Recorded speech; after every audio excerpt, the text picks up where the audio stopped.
All right. I should welcome everyone to this sixth session of PMA Monthly Talks. And it's my pleasure to introduce Dr. Alexandra Buhler. She is a distinguished scholar of Zoroastrian studies. She did theology at Oxford University, and then her MA and PhD at SOAS, University of London. She also taught Zoroastrianism and Iranian studies at SOAS, and her PhD topic was a very interesting subject. It was on Zoroastrians in Iranian communities and in India. So she published this beautiful book that I have here at my office. Oh, I think my video is a little blurred. Did not blur my background. Yes. Yes, and there was an excellent talk at the opening and launch of the book. I was honored to be there and enjoy her really nice speech and see all these beautiful figures in the PowerPoint. The title of the book, as you see, is Zoroastrianism in India and Iran, Persians, Parsis, and the Flowering of Political Identity. It's a really interesting book with some resources that you haven't seen anywhere else. I would like to welcome Dr. Alexandra Buhler to this talk without further ado, and the floor is yours, please. Oh, thank you very much, Shiva, for such a warm introduction, and Naseem as well. It's a great honor to be invited to speak to you here today. So thank you very much, everyone, for attending. And as Shiva said, and as I mentioned to you, Shiva, when you first invited me, due to the area of my research, which focuses on the significance of links between the Zoroastrian communities in Iran and India during the late 19th and early 20th centuries. And perhaps the content is a bit different to the other talks you've heard so far in the series. So today I'll be looking at the use of the written word predominantly in relation to campaigns by Zoroastrians and their supporters to secure greater rights to the community in Iran and to push for justice, as well as the use of the written word to raise awareness of the situation in Iran amongst Zoroastrians in India, in particular during the period of the Iranian Constitutional Revolution, so 1906 to 1911. I'll not solely be discussing manuscripts, but will be referring to a combination of handwritten documents as well as printed documents. So this will cover petitions as well as newspapers and journals as well. And although these documents relate to Iran and Iranian affairs, not all are in Persian and not all were produced in Iran. Before I talk about the period of the Constitutional Revolution, just to provide a little bit of background, I'll begin by looking at the use of the written word to improve the positions of Zoroastrians in Iran in the preceding decades, and then I'll move on to the period of the revolution itself. So if we go back to the mid-19th century, the Zoroastrian population in Iran was very small. Estimates vary, but there were perhaps around 12,000 individuals. Most Zoroastrians were living in and around the cities of Yazd and Kerman, and most were working as agriculturalists, with a few working as merchants, but mainly in farming. And Zoroastrians faced discrimination due to their position as a religious minority, and many Zoroastrians were struggling economically. Crucial to improvements in the position of Zoroastrians in Iran were stronger relations with their co-religionists in India, known as the Parsis. And according to Parsi tradition, the community Zoroastrians from Iran had arrived in India in the 9th or 10th century to escape religious persecution in Iran. And initially they settled in Gujarat, and then with the British in India developing the port of Bombay, now Mumbai, many Parsis moved to Bombay as well. So there's a large population there. So in 1853, some Zoroastrians in India, and this included Parsis as well as some Iranian Zoroastrians who had recently settled in India in the early 19th century, late 18th, early 19th century. They established a philanthropic organization called the Society for the Amelioration of the Conditions of the Zoroastrians in Persia. And I'll refer to that society as the Amelioration Society from now on. So it's quite a long title. And in 1854, the society sent an emissary, pictured here on the left, maybe you're right, Manikchi Limji Kataria, to report on the situation in Iran and to try and implement change. So in addition to practical things like establishing schools, repairing religious buildings such as fire temples, setting up community anjumans, councils, the Amelioration Society also worked hard to persuade the Qajar Shah, Nasr al-Din Shah, to abolish the jizya, which was a tax levied on non-Muslims. In addition to a meeting that Kataria had with the Shah in 1860, petitions to the Shah were also crucial in eventually securing the abolition of the jizya for Zoroastrians in 1882. So it was a long process. Kataria arrived in 1854, and it wasn't until about 30 years later that the tax was abolished for Zoroastrians. And Zoroastrians had also used petitions effectively prior to this time. So during the rule of Karim Khan Zand, the rate of the jizya had been decreased after a petition was sent. And Parsis continued to use this method via the Amelioration Society. And one instance of this was when Nasr al-Din Shah took his first trip to Europe in 1873. And you can see an image there of the Shah at the Royal Italian Opera, now the Opera at Covent Garden, the Royal Opera House in London. And during this trip to Europe, Parsis were able to present him with a petition. And a group of 4 Parsis were given access to the Shah. And they gave him this address, which had been signed by 1,500 individuals, and it requested the end of discriminatory practices. Nothing changed immediately, but later on, another petition was delivered to the Shah via via the British minister in Iran, and that was in 1881.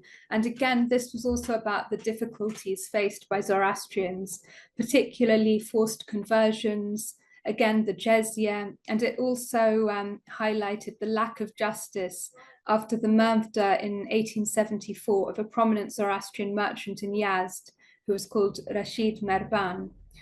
Soon after this 1881 petition was given to the Shah, the jizya was cancelled for Zoroastrians, which was a major significant event for the community. However, even after the cancellation of the tax, there was still discrimination, and Parsis continued to use petitions to put pressure on the Shah. The Shah traveled to Europe again in 1889, and that was another opportunity where they could present a petition. And when Nasr al-Din Shah was succeeded by his son, Muzaffar al-Din Shah, in 1896, Muzaffar al-Din Shah also traveled to Europe. And in 1900, he was in Ostend.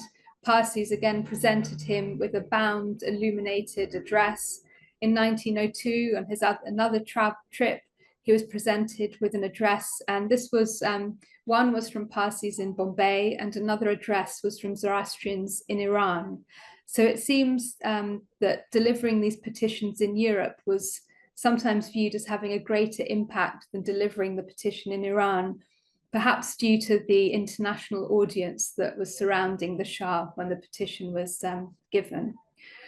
So that's a bit of background, how petitions had been used in the past to try and improve the position of Zoroastrians. But I'll now move on to the period of the Constitutional Revolution, which will be the focus of my talk today. So the Constitutional Revolution, which began in 1906. During this time, Zoroastrians used a number of methods to increase awareness of their community and to push for greater rights. So at times they went on strike. They also sometimes took bast or sanctuary in British consulate grounds.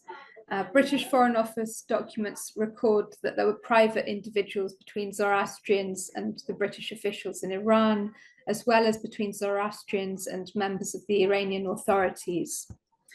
In the months leading up to the revolution, there are references to Zoroastrians being amongst members of semi-secret societies, and these societies were advocating for greater democracy and for reforms. Zoroastrians were also involved in the month-long Bast at the British legation, and that took place in July to August 1906. And you can see an image here of the Bast in the British legation, and those are the big cauldrons where food would be prepared for all of the people who were camping in the legation grounds going on strike. And there were about 12,000 individuals in the grounds, many of whom were merchants. So it really affected trade and mercantile activity in the capital. And this was a crucial event, leading the Shah, Muzaffar al-Din Shah, to agree to the formation of a constitution and to the establishment of a national consultative assembly, the Majlis. And the Amelioration Society that had helped with the jizya, it continued to be active. And at this time, the emissary was a man called Ardashir Reporter, and he was a Parsi, but he spent many years living in Iran, over 30 years. And here's a picture of him here. And he had also been involved in these secret societies, and he helped liaise with the British regarding the use of the legation grounds for the Bast. Additionally, the wealthy Iranian Zoroastrian merchant banker, Arbab Jamshid, who you can see here, he also helped fund the Bast.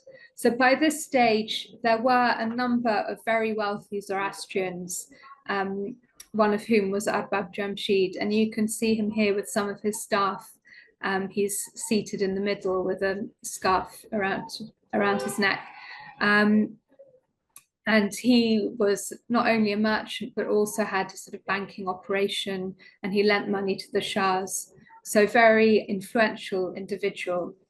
But that wasn't the norm for the Zoroastrian community. Most Zoroastrians were still living in difficult conditions. So there were a number of different methods used by Zoroastrians to raise awareness of their situation and to present their case for greater rights. But as I said, I'll be focusing on the use of the written word, in particular the use of petitions and the press.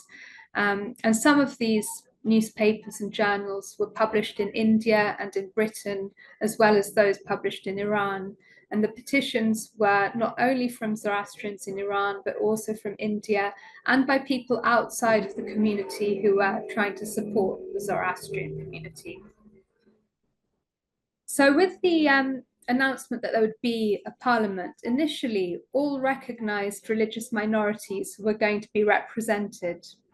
But quite soon after, the Jewish and Christian communities were pressurized into letting Abdullah Behbahani and Muhammad Tabatabai, who were two leading clerics who'd been involved in the demonstrations, to act on their behalf. However, Arbab Jamshid was elected into the first Majlis, and he was the only person who was not Muslim or nominally Muslim to be included in the new parliament. He was the so yes, so it's very significant for Zoroastrians and more widely. So according to another Zoroastrian, Keiko Shakrok, who was later the Zoroastrian representative in the Majlis from 1909 to 1940, as soon as news about Arbab Jamshid's election was heard, around 40 Zoroastrians signed a declaration in order, I quote, to keep momentum going. And this statement that they signed outlined that Arbab Jamshid was to represent them. They were happy to have him as their representative. And there were also telegrams sent from Yazd and Kerman. So Zoroastrians were making use of the relatively new technology of the telegraph system. Aside from a sort of large bribe that Arbab Jamshid potentially paid to the cleric Abdullah Bahbahani, the Zoroastrian community seems to have been seen in more positive light than other non-Muslim communities, which may have been another reason why Arbab Jamshid was included in the Majlis and the Jewish and Christian representatives weren't at this point. And this sort of idea that perhaps they were seen in a different way by some people involved in the constitutionalist movement is reflected in the press. So in one newspaper, Habl al-Matan, you see him, Arbab Jamshid, described as the deputy of the noble Persian community of Zoroastrians. And it's worth mentioning that there was a big increase in newspaper production in the early months of the revolution due to greater press freedom. And references to Zoroastrians in newspapers would have raised awareness about the community, which at the time was very small, like I said, and still concentrated in and around Yazd and Kerman, and perhaps around 500 individuals in Tehran. So very small number living in the capital. But the use of the newspapers meant that they could gain broader visibility as a community. And some of these new Persian newspapers seemed also to be very interested in the Zoroastrian community of India, the Parsis. So one new newspaper, Nadaya Vatan, the Voice of the Nation, printed translated articles from a Parsi journal called the Parsi. And the Parsi, interestingly, was keen on establishing stronger ties between Parsis and Iran. Similarly, the newspaper Tarbiyat also reprinted an article in translation from the Parsi, and there was one from October 1906, so just when the first Majlis was formed. And this article described how political developments in Iran were greeted with joy and confidence in India. And it's possible that an awareness of the political and economic influence of the Parsis is likely to have influenced attitudes towards the Zoroastrian community in Iran, because the Parsis were, in relation to their size, very influential, both economically as well as in politics. They're highly educated communities, so they were doing very well in India, very visible in the public sphere. So another issue of Tarbiyat highlighted the positive contributions made by Iranian Zoroastrians to society, and then went on to say that the patriotism exhibited by Arbab Jamshid could create a connection between Iranians on the one hand and Parsis on the other, who the article described as ancient fellow citizens. And it went on to say that they ought to be invited to settle in Iran to help with development projects. And the article named Ardeshir reporter as one Parsi who was already living in Iran, who could be useful in this respect. Likewise, the Habl al-Matan also made the suggestion that as Persians, Parsis might also be able to help invigorate the Iranian economy. And Parsis were also aware of this potential influence that they had. And at a meeting of a Parsi organization based in London, the Zoroastrian Funds of Europe, there was a unanimous vote agreeing that they should write to Muzaffar al-Din Shah to thank him for the inclusion of a Zoroastrian in the Majlis. And it's worth mentioning here that although there was a revolution, it wasn't a revolution that aimed to overthrow the Shah. It was more that they aimed to enact reforms and have a constitution. So it wasn't that they wanted to get rid of the Shah completely. It was more that they wanted a different way of governance.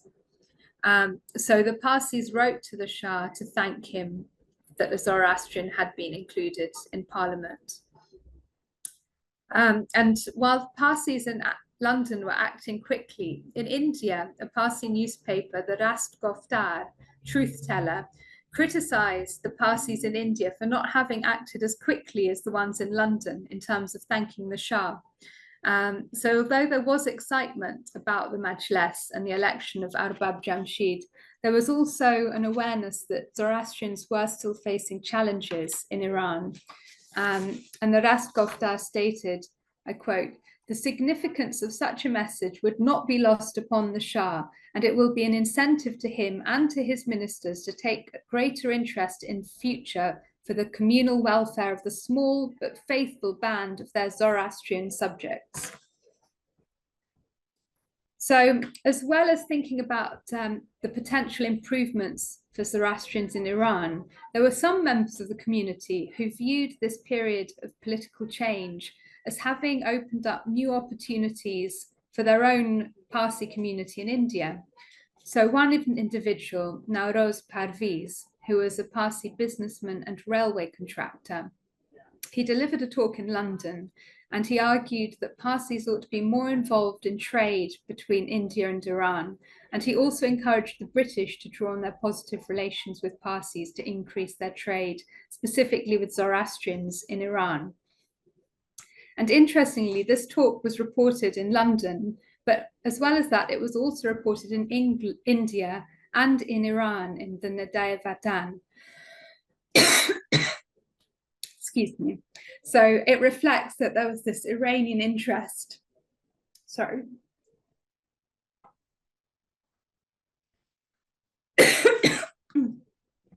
Iranian interest in the Parsi community. 1 second.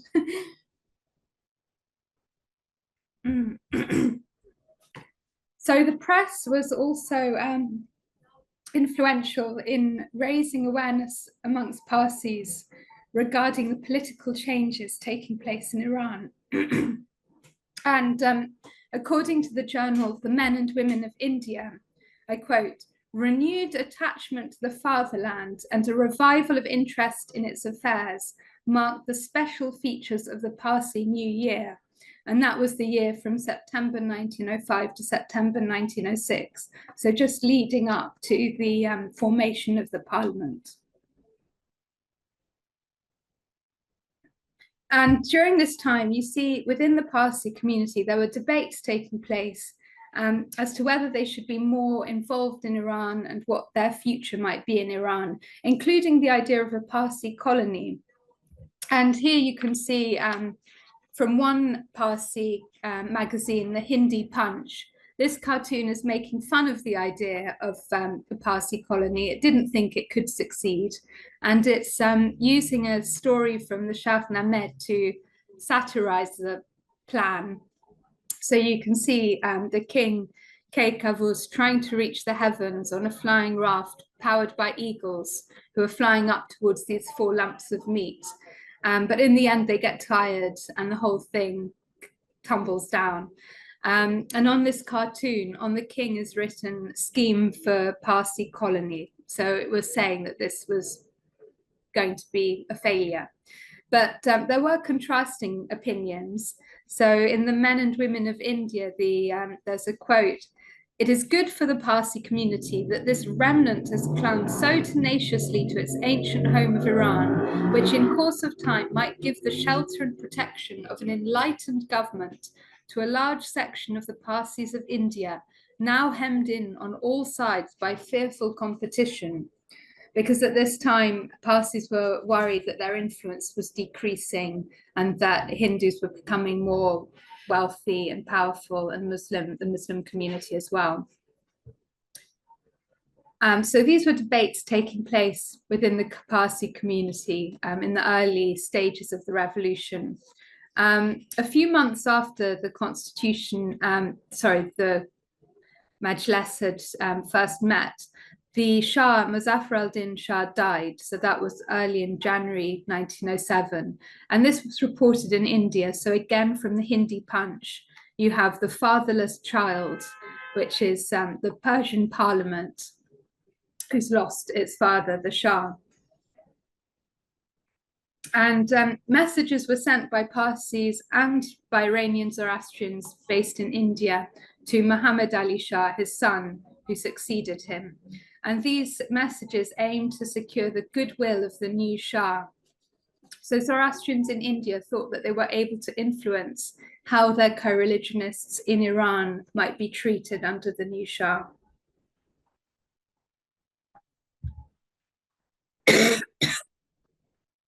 Sorry. So Although the inclusion of Zoroastrian in the Majlis was a major event, the situation for members of the Zoroastrian community in Iran did remain precarious. And on the 13th of February 1907, Parviz Shah Jahan, pictured here, was murdered in Yazd. And Parviz was a very successful merchant and was one of the brothers in charge of a major trading company, which also offered banking services, called the Jahanian firm.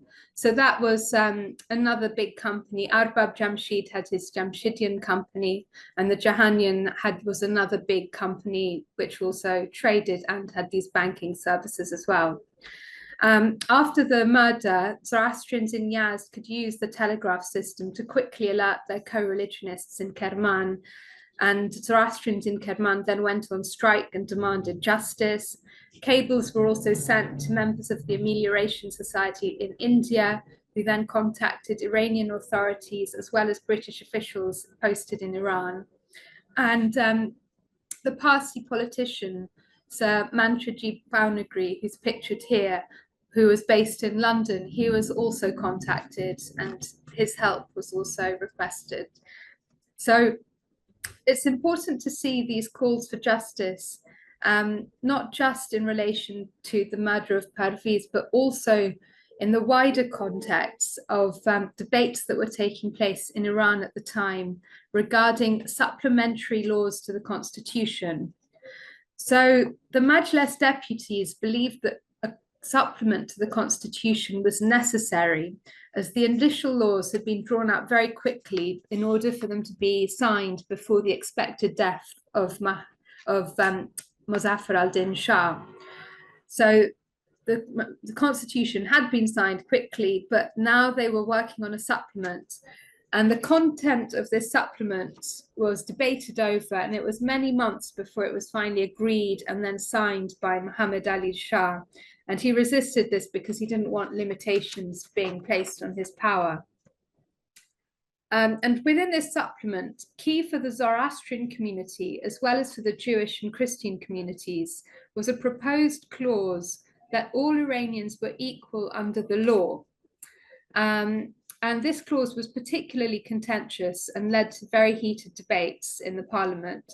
And one individual who was highly critical of this amendment was the influential cleric Sheikh Fazlallah Nouri, who had initially supported the revolution, but was opposed to the idea that non-Muslims could be legally equal to Muslims, as he saw this as going against the principles of Islam. So he would sort of follow the idea that the traditional practice had been that if a Muslim had committed a crime against a Zoroastrian or another non-Muslim, they wouldn't have to, they just have to pay a fine for murder, let's say. So it was much more lenient if the crime was committed against a non-Muslim than if it was against a Muslim. So this would have implications following, let's say, the murder of Parviz Shah Jahan. So Zoroastrians and other non-Muslims hoped that if this Article 8 was included, it would have a big impact. And it was supported by some more liberal members of the Majlis, including Hassan Taqizadeh, pictured here. So eventually the Shah did agree to sign the laws in October 1907, and they did include Article 8, which declared all Iranians to be equal under the law. However, to appease Nouri and some other clerics, there were some articles added that gave Shi'i Islam an elevated position and also gave clerics a degree of authority. So Shi'i Islam was declared to be the official religion of Iran, and one of the articles stated that any new laws were to be approved by a council of clerics. However, despite these contradictory perspectives being brought together in the supplement, the inclusion of Article 8 was still significant.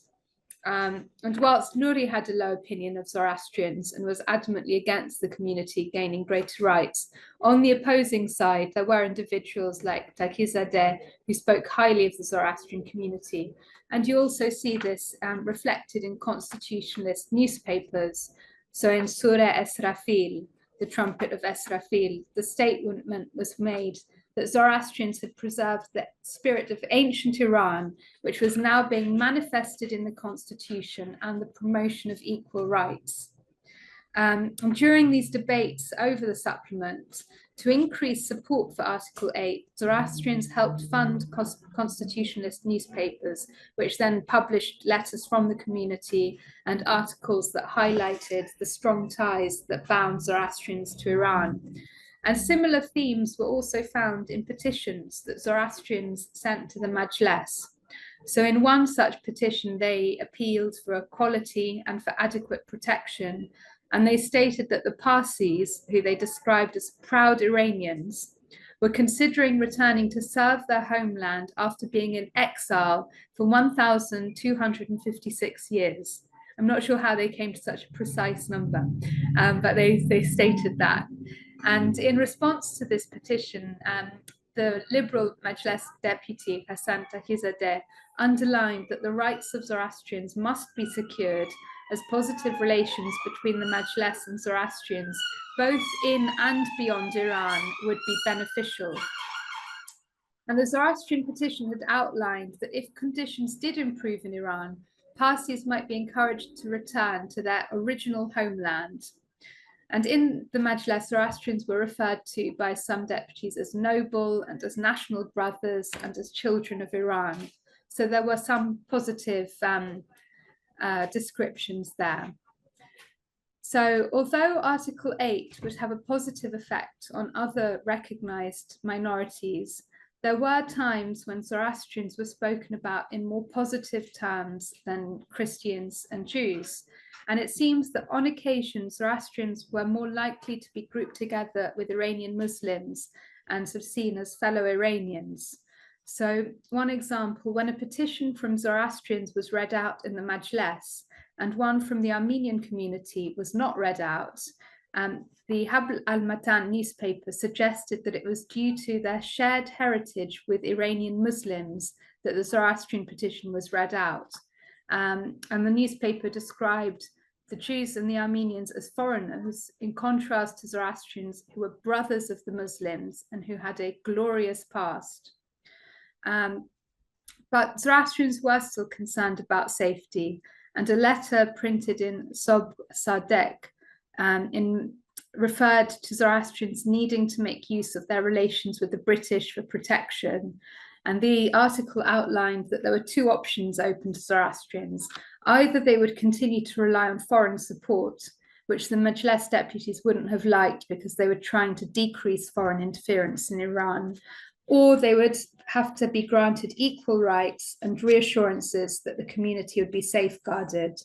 So to indicate that they were to be treated as Iranian nationals.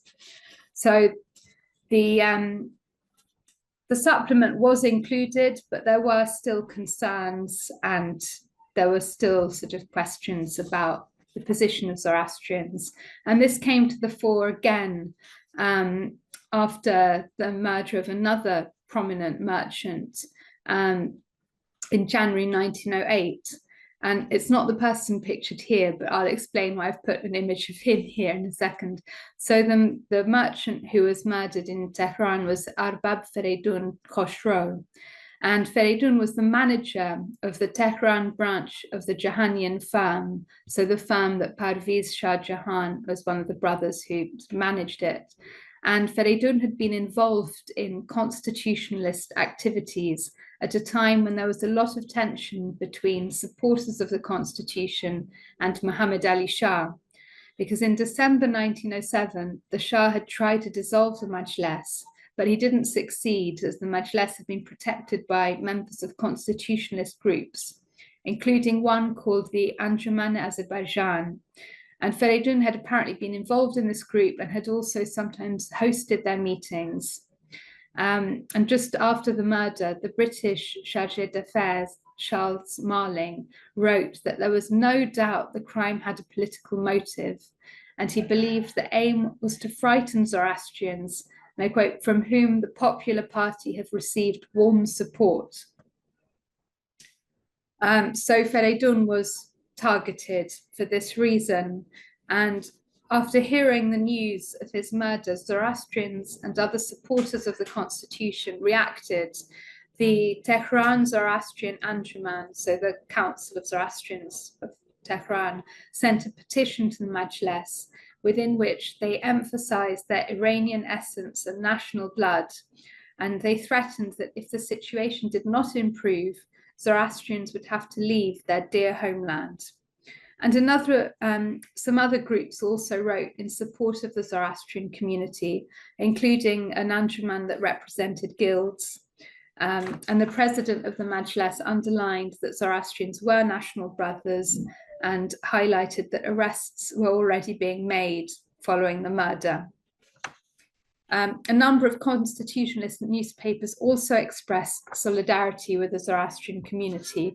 Mosavat Equality, a newspaper that received some financial backing from Zoroastrians, made demands that the perpetrators be punished.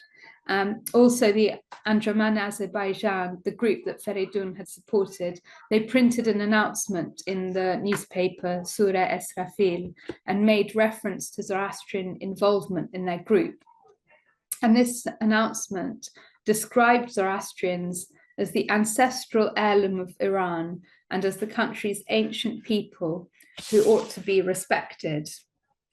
Appeals were also made to the Shah and to the Majlis by Zoroastrians in India via the Amelioration Society, and British officials in Iran also intervened, sometimes officially, sometimes in private. Despite all of these interventions, over the following months, members of the Jahanian trading firm continued to be targeted, including the brothers who ran the company. So Arbab Khosrow Shah Jahan, who's pictured here, had some shots fired at him, and he subsequently left Iran for Bombay. Also, shots were fired at the garden house of Rostam Shah Jahan, another of the brothers, in Shiraz. And Rostam had received letters saying that he would be killed if he didn't pay a sum of 6,000 tomans. And apparently Feridun had also received similar letters before his death. And because of this situation in Shiraz, the British consul Thomas Graham let Rostam stay in the consulate, and he asked the British charge d'affaires in Tehran to raise the matter with the government. To add weight to this, Graham forwarded a petition, and this wasn't a petition written by Zoroastrians, but it was drawn up by the European community in Shiraz, and it was signed by about 20 people, including missionaries from the Church Missionary Society and other Europeans who were living in the city. And the signatories stated that they were concerned about the safety of Zoroastrians for reasons of common humanity, as well as the fact that Zoroastrians were closely allied to us as British subjects and large representatives of our commerce. So they had multiple reasons for being keen to protect Zoroastrians. And this petition did seem to have an effect. The foreign minister, Moshir al-Dawla, instructed local authorities to take measures, and it was reported that attitudes towards Zoroastrians became more friendly quite soon after. The murderers of Feridun were actually arrested and put on trial. Article 8 was used to argue that the death penalty should be used. And after heated debates, it was agreed that although the perpetrators would not be executed, they would be lashed in public and then imprisoned. And that was a much more severe punishment than would have been given in the past to Muslims who had committed crimes against Zoroastrians. However, it does seem that quite soon after they were put in prison, at least one or two of the suspects may have escaped, perhaps with the help of the Shah, because they had been seen as being supporters of the Shah. And the Shah continued to try to close the Majlis, and in June 1908 he did launch a successful coup, and the Majlis was dissolved. And this began a period known as the Lesser Despotism, which lasted a year. And at this time, some leading constitutionalists were killed and others went into exile, including Hassan Taqizadeh, who went to Britain. And Taqizadeh and others used the press to raise awareness of the situation in Iran and to try and win greater support for the constitutionalist cause in Britain. And they published a manifesto in the Times newspaper highlighting the successes of the constitution. And it's clear that they seem to be trying to be getting the backing of the Parsi community, because the second point they made in their manifesto was, contrary to the practice of former times, all Persian subjects, irrespective of race or creed, were placed on an equal footing, and the Majlis included a member of the Zoroastrian community. So perhaps Takizadeh hoped that the Parsis might use their political and economic influence to support the constitutionalist cause. I'm not sure if that did have a huge impact, that particular manifesto, but after a year of struggle, the lesser despotism did come to an end and the constitution was restored. Muhammad Ali Shah was sent into exile and he was replaced with his young son, Ahmad Shah. And you can see there's another cartoon, again from the Hindi Punch, the Parsi journal, showing the young Shah being welcomed. So elections were soon held for the second Majlis, and this time the Jewish and Christian communities were also allowed representatives. The Zoroastrian representative in the second Majlis was Keykokhsro Shahrokh, and Shahrokh had been the headmaster at one of the Amelioration Society schools in Kerman, and you can see him seated amongst the schoolboys in a school photo from 1903. And then following that, he'd worked for the Russians briefly in Odessa, and then he moved to Tehran, where he worked for Arbab Jamshid. And in the early months of the revolution, he'd been involved in the campaign for the inclusion of Article 8 in the supplement, and he'd written articles for the newspaper Nedai Vatan. In view of the problems still faced by Zoroastrians, he'd also written 2 books about the Zoroastrian religion, and he hoped that these would be read by people outside of the community and that the books might help change attitudes towards Zoroastrians. In the Majlis, Shahrokh was very diplomatic, and he emphasized that he represented all Iranians, not just the Zoroastrian community, and he didn't align with himself with either of the 2 main political parties which emerged at this time, the moderates and the Democrats. And the Democrats were more in favor of secular laws. And although Shahrokh was keen to remain neutral, other Zoroastrians in Tehran did help fund pro-democrat newspapers such as Sharq. And in another pro-democrat newspaper, Iranian, we can see an inclusive form of nationalism being expressed that would have been of benefit to Zoroastrians and other minority groups. And I quote, it says, "The constitutional movement united the many communities and thus brought down the despotic regime. To ensure that no such regime will appear again, Iran must treat all its citizens, Muslims and Jews, Christians and Zoroastrians, Persians and Turkic speakers, as equal, free and full Iranians."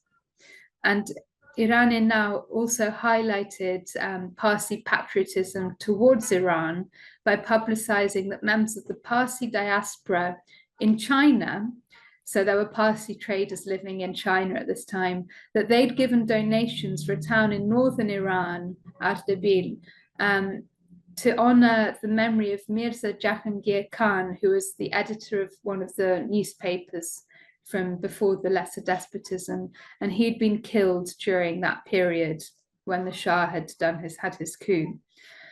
So the newspaper was trying to promote the Parsi community as well.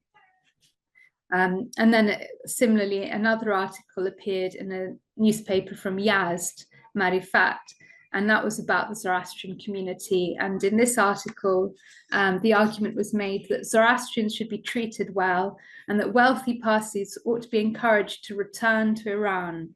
Zoroastrians were praised for their honesty, as well as for their economic contribution to the province of Yazd. In India, the restoration of the constitution was celebrated by Parsis, as the laws were seen as protecting the political rights of the community. And you see again this idea of the Parsis returning to Iran being brought up during the period of the Second Majlis.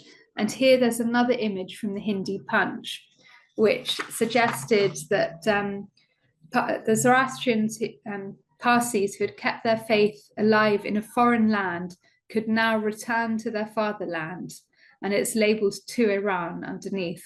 So in cartoon, this was one of a series of cartoons published to mark the Parsi New Year in September 1910.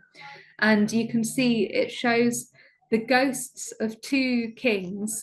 One is the last Sasanian king, Yazdegerd III, so the last Zoroastrian king, and the other one is Nasr al-Din Shah, who had abolished the jizya tax. And the caption underneath says that they're discussing how Parsis might be able to work hand in hand with Iranians to help Iran rise to its former glory and power. So it was recommended by the journal that Parsis should investigate fields of commerce and industry that might be open to Parsi investment. And this idea of Parsis going back to Iran or being more involved in Iran was debated in the press. So one Parsi paper, the Jami Jamshed, ridiculed the idea, whereas the Times of India was more supportive and argued that level-headed practical men, such as the well-respected scholar priest Jivanji Jamshedji Modi, supported the plans, as did leading members of the Amelioration Society, such as Sir Dinshaw Pettit. So instead of being primarily worried about Zoroastrians in Iran, at this point, some members of the Amelioration Society appear to have become increasingly concerned about the future of Zoroastrians in India. Another Parsi paper, the Rast Goftar, had a front page article referring to strongly divided opinions regarding economic prospects for Parsis in their homeland. The author stated that if there was any moment facile to the establishment of Parsi influence in Persia, it is in the present. And they proposed that Parsis should come to the rescue of their fatherland. And I quote, "Such an opportunity has occurred after 1,300 years, and if it is let slip, will never recur."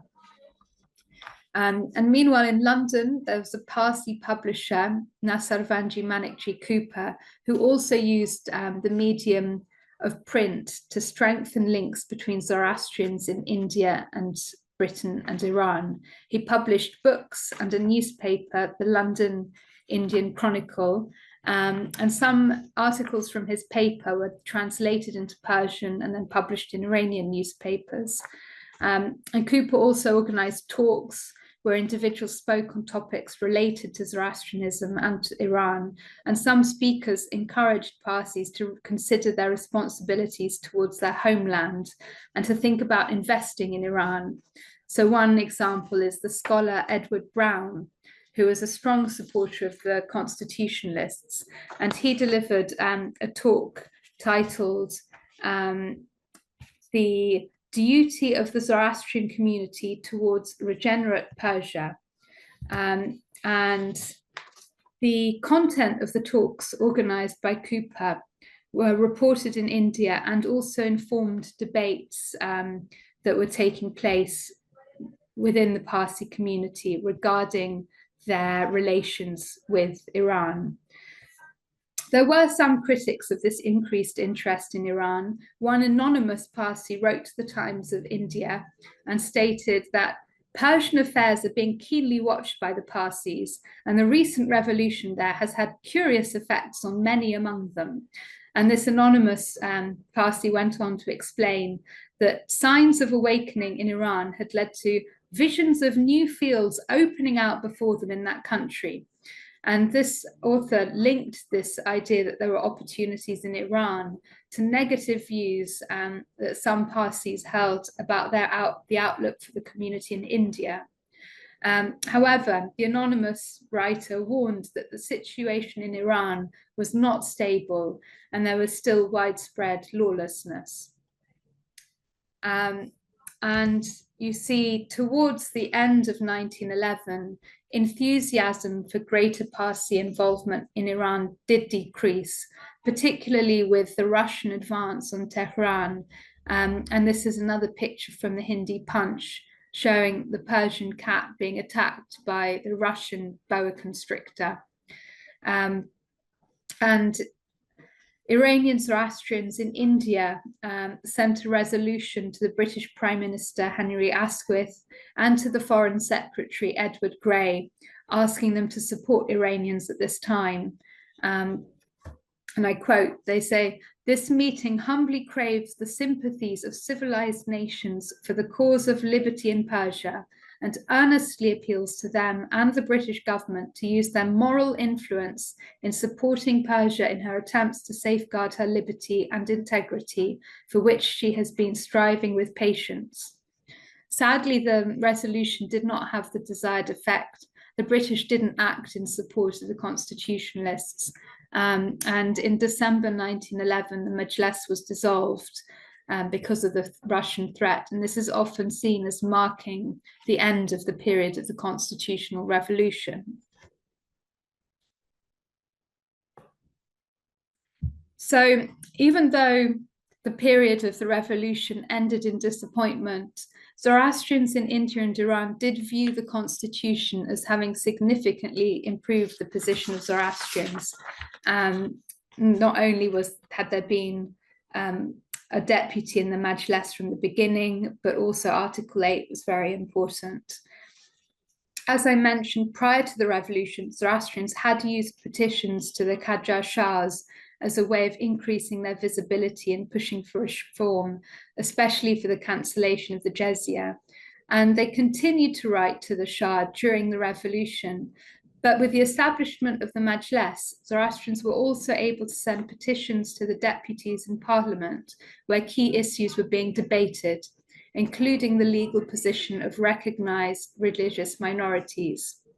Additionally, Zoroastrians made use of the growing newspaper culture, and they sent letters to newspapers that supported the constitutionalist cause to raise awareness. These newspapers also published articles about Zoroastrians, and some printed translations of articles written by Parsis based either in India or Britain. So Zoroastrians and their supporters were able to use both petitions and the press at critical times, including during the campaign for the inclusion of Article 8 in the supplementary laws, and after instances of violence against Zoroastrians, particularly the murders of Parviz Shah Jahan and Feridun. After the restoration of the constitution in 1909, up until the dissolution of the Second Majlis, some Parsis thought that conditions had significantly improved in Iran and that the country might offer them more opportunities in the future than India. And this resulted in a shift in the focus of the Parsi press and a greater emphasis being placed on the increased rights enjoyed by Zoroastrians in Iran due to the constitution and to the business and investment openings in that country. So that is the end of my talk. As Shiva kindly mentioned, I do have a book that's recently come out. If anyone is interested, there is a discount code because the publishers made it very expensive. So do take a photo of that code if you are interested, and please make use of it and spread it to libraries as well. So all of what I've been speaking about is in my book as part of the research that I had from my book. But I hope you enjoyed my talk, and I'm happy to take any questions if we have time. Thank you so much for this insightful and engaging presentation. I always am in awe of the extensiveness of your research and all of these really meticulous points that you have covered during your research in your book, in your presentation, and in your PhD dissertation. That's really magnificent. I want to congratulate again on the publication of this beautiful book. I really appreciate it. Thank you very much. Thank you. Of course, I really appreciate that you took the time to share all this expertise on the subject with us. I ask the audience if you have any questions, please drop a message in the chat box or just unmute yourself and ask the question. But it's really interesting to know the role of Zoroastrians. Usually that is a part that we dismiss, but this is really interesting that you bring that to light and we understand that how influential all these correspondences and their attempts during the Constitutional Revolution was, which is really interesting. And the other thing is the power of media, which was no less than today's power of media. Yes, It was very much so. mind-blowing. Yes, Very much so. And I have a yeah, question regarding to that. Yeah, go on, please. no, just I found it fascinating when I found things which had been written in London, then reported in India, then translated, found in, a Persian newspaper. It was really fascinating to see how things spread in a way that felt very modern and very, it was really fascinating to me to see that. Absolutely. The way that they had the power of having some illustrations with these sarcastic comments. Oh, poor cat. That last image that you showed, Yes. Iran, and the threat from Russia and that comment, oh, poor cat. It was interesting. I mean, to me, that scene of taking the Shah to with these four beasts to the heavens, which is also having something to the Shahnameh and the Kekavus I'm sure some of the mentioned. members will Yeah. have seen some illustrations in much more sort of, beautiful illustrated versions of that story. But I did like how they picked up on that and used that. At that time, the Shahnameh was much more popular amongst the Parsi community. It was had a resurgence of popularity in the 19th century with Zoroastrians in India looking back to their Iranian heritage. And also, again, like you were saying, the use of media, it was because of lithograph editions that made it much more accessible as well. And you'd have people doing outdoor recitals and then plays based on the Shahnameh being put on in Bombay. I think Hindi Punch was really active. And my question is that, did we have anything in Iran that you can compare to? I don't think Oh, there I were, and want to know your comment on I that. can't remember the names. There were some, but there weren't any that I could see that really addressed the Zoroastrian aspect. I suppose because it was such a small community. There were some journals that did have satirical images, and I have it on the tip of my tongue. Oh, the name of the journal. But there was one in particular, and it's really frustrating. I can't remember its name, but it did have images which it used in a similar way. But they, for the purposes of my research, they weren't so useful because they didn't really look at the sort of Zoroastrian side of things, which it was a very small community and I did sort of focus on what the Zoroastrian impact is, but there were lots of other things going on as well, of course. Yeah, about this popularity of the Shahnameh among the Parsis, I just want to point out for next year exhibition that we have discussed about this, the exhibition that I will have here on Zoroastrianism. I'm borrowing the Shahnameh from Parsi families. Wonderful. They are a beautiful 17th, 18th century with the illustration of Zarathustra or Zoroaster inside. But yes, it's amazing. The legacy is still going on, and I am now benefiting from that.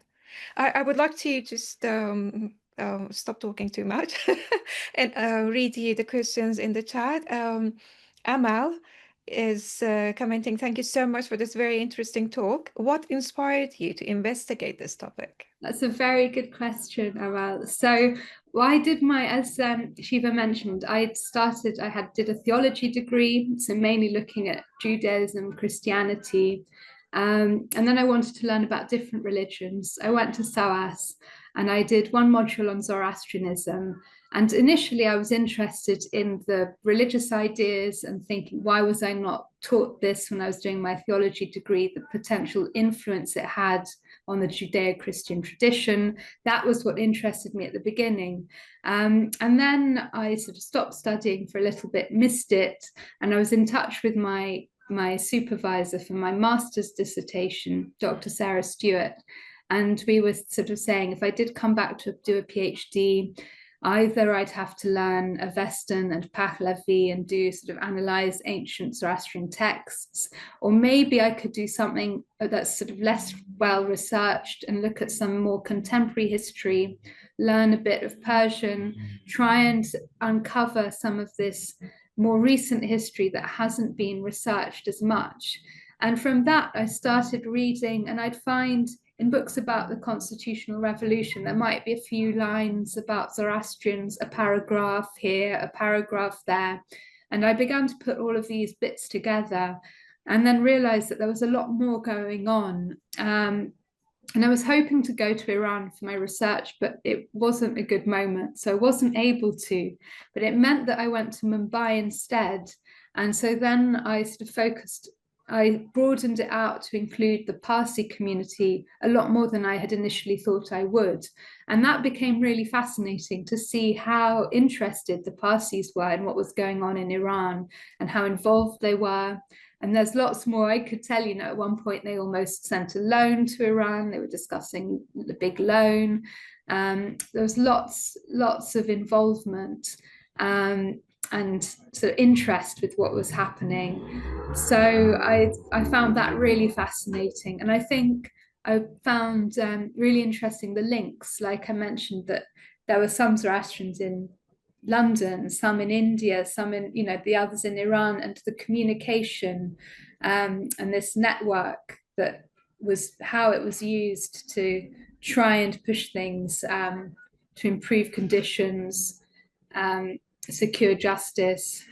And another thing that really fascinated me, which I didn't have a chance to go into now, is the role of the British and the British in southern Iran, their imperial interests, their worries about the Russian advance towards India, and how they were trying to establish relations with Zoroastrians in southern Iran. They were also trying to strengthen the relations between the Parsis and the Zoroastrians in Iran for their own geopolitical interests. It wasn't, from the goodness of their hearts. They wanted to have more economic influence in southern Iran and thought that Zoroastrians could be a loyal community that might be able to help them achieve this.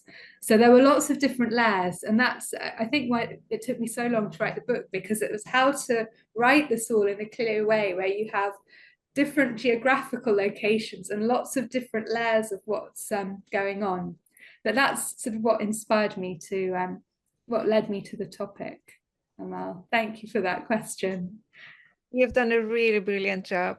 Darius is asking, were there any support from Christians and Jews during the Constitutional Revolution? Yes, there was. So the Armenian community was particularly active during the period of the Lesser Despotism. So after the Shah's coup, because a lot of the fighting took place in the north of Iran, and the Armenian community was very much involved in that. And that sort of, as well as Article 8 already having been signed, the participation of the Armenian community at that time was something that really helped get sort of the Jewish and Christian communities represented in the second Majlis. So they were, and Jewish community as well. Again, relatively small community, but there are instances of some support and some financial support. There was a lot more that I could have looked at. I wasn't able to investigate all of the different sort of threads because of this focus that I sort of then looked at India. But yes, there was support. But at times, as well as the Zoroastrian community as well, at times it would be more muted because of their own fears about being targeted, and at times it would be stronger. Thank you.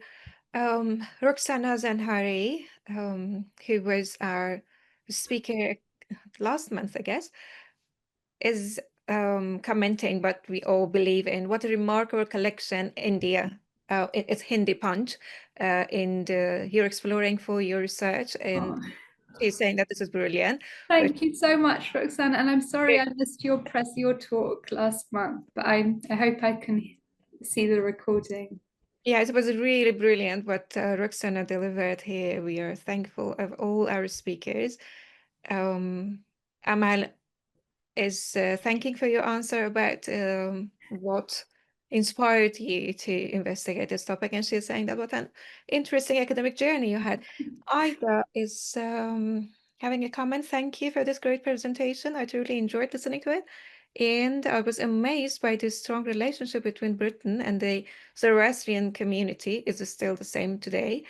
And how Britain supported them. Why do you think it happened?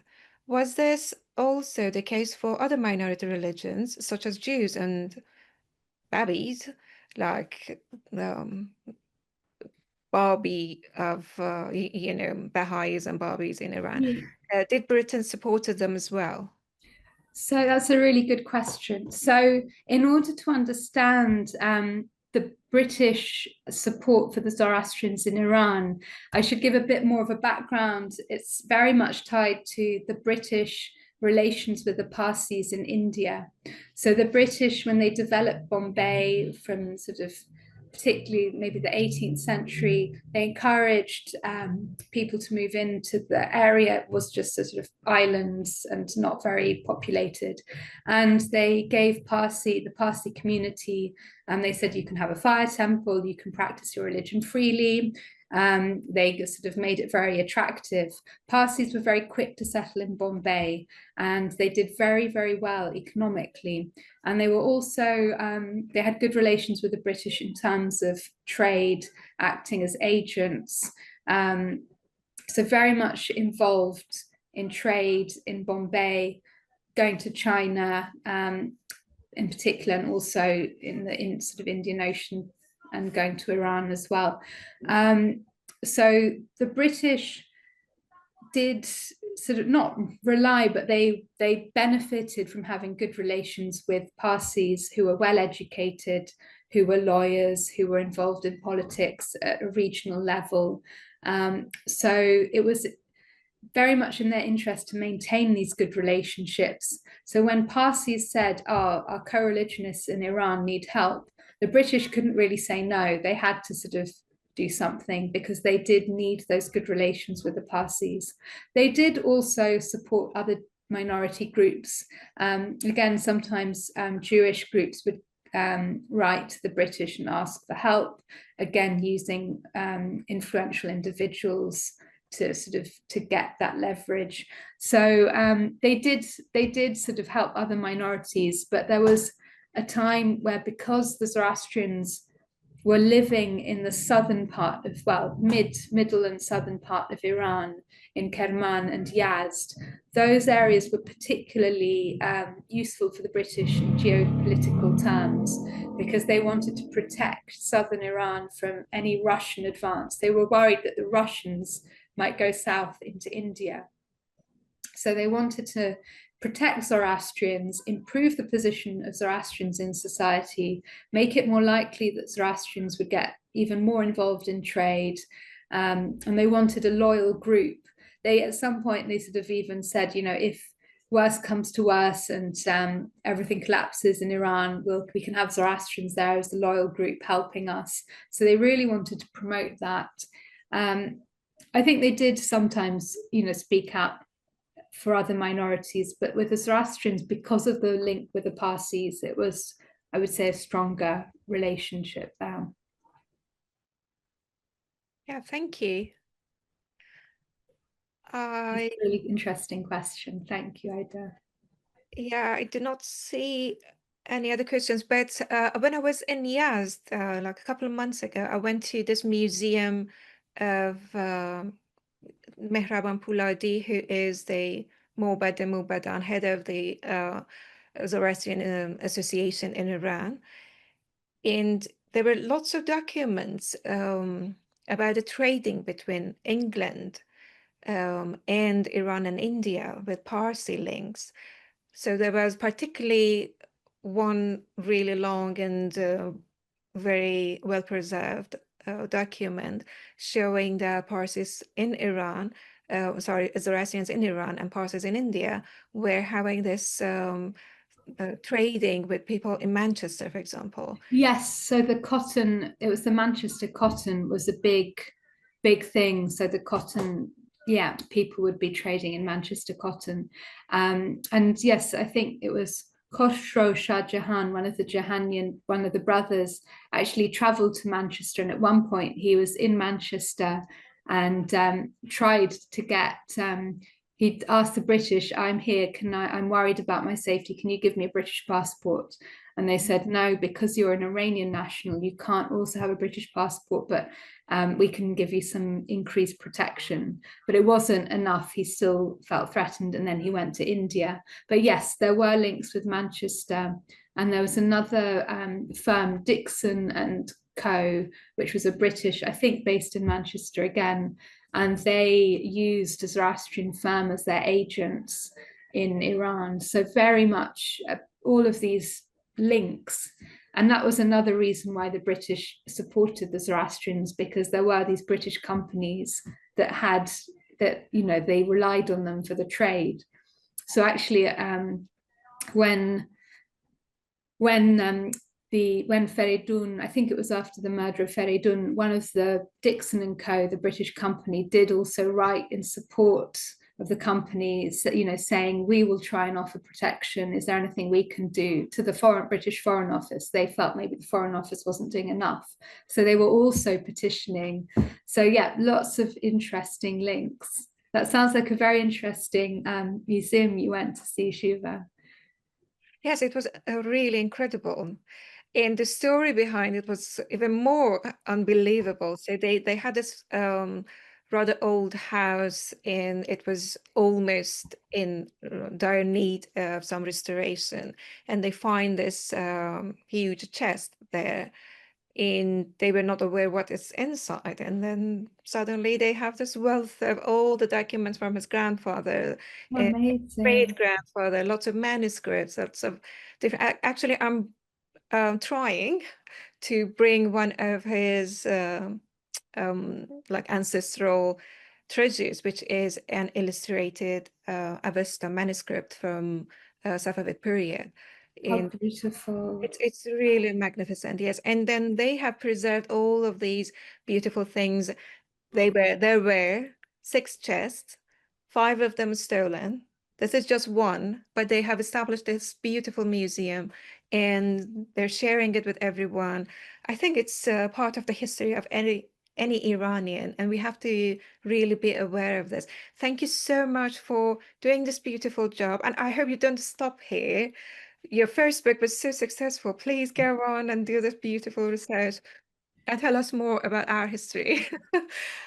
And thank you very much, Shiva, for your kind words. Thank you. It's been really wonderful being able to present to you all here today. I really enjoyed preparing this talk, trying to think. So it was, I wanted to really sort of look at instances where it was the written words as well coming into it, and the printed documents. I really enjoyed it. So thank you very much for giving me this opportunity. It was our pleasure. Thank you so much for telling us all about this beautiful research. And we would like to see you probably next year in our speaker list with some new, fresh research. Thank you for your time. And thank you everyone for joining us for this 6 months talk of the Persian Manuscript Association. Next month also, just have an eye on Instagram and our newsletter. We will announce the talk next month, and have a really good evening. Thank you very much. Thank you everyone.